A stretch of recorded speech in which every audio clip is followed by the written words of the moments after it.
నువ్వు ఆయన పని చేయట్లేదంటే నీకోసం ఒక మంచి వాక్యం రాసి పెట్టాడు. చూడండి, మత్తయి సువార్త 3వ అధ్యాయం 10వ వచనం. ఇప్పుడే గొడ్డలి చెట్ల వేరున ఉంచబడి ఉన్నది కనుక మంచి ఫలము ఫలించని ప్రతి చెట్టును నరకబడి అగ్నిలో వేయబడును. దయచేసి తెలుసుకోండి, దేవుని కోసం పనిచేయండి. ఇంకా చెప్పడానికి చాలా ఉంది. దేవుడి చిత్తమైతే ఇంకోసారి ఎప్పుడన్నా వచ్చి చెప్తాను. దేవుడు మిమ్మల్ని, మీ కుటుంబాలని, మీ సంఘాన్ని దీవించి ఆశీర్వదించును గాక. ఆమేన్.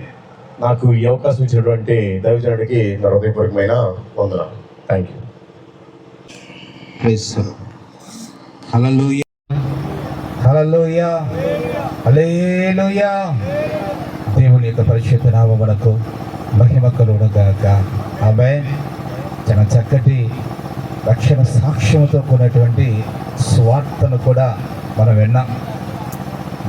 సహోదరులను ప్రభు బలపరిచి తన కృప చేత వాడుకున్నందుకై ఒకసారి గట్టిగా చప్పట్లు కొడుతూ దేవుడి యొక్క నామాన్ని మహిమపడదామా? గట్టిగా దేవుని యొక్క నామము ఘనపరచబడును గాక. ఆమేన్. ఇంకొన అనేక గ్రామాలలో, అనేక రాష్ట్రాలలో, అనేక దేశ విదేశాలలో ప్రభు యొక్క సాధనముగా వాడబడును గాక. ఆమేన్. హల్లెలూయా, హల్లెలూయా, హల్లెలూయా. వాస్తవానికి అన్న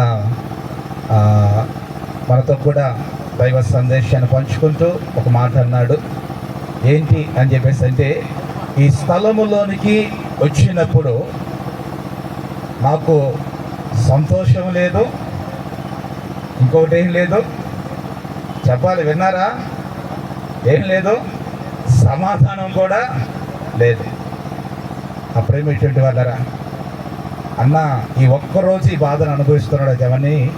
గడిచినటువంటి 7 సంవత్సరాలు ఆ బాధని నేను అనుభవిస్తూనే ఉన్నాను.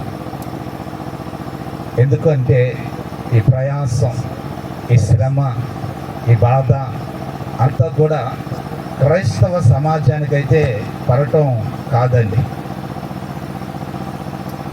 ఈ గ్రామం నాది కాదు, నేను పుట్టి పెరిగినటువంటి ఊరు అసలే కాదు.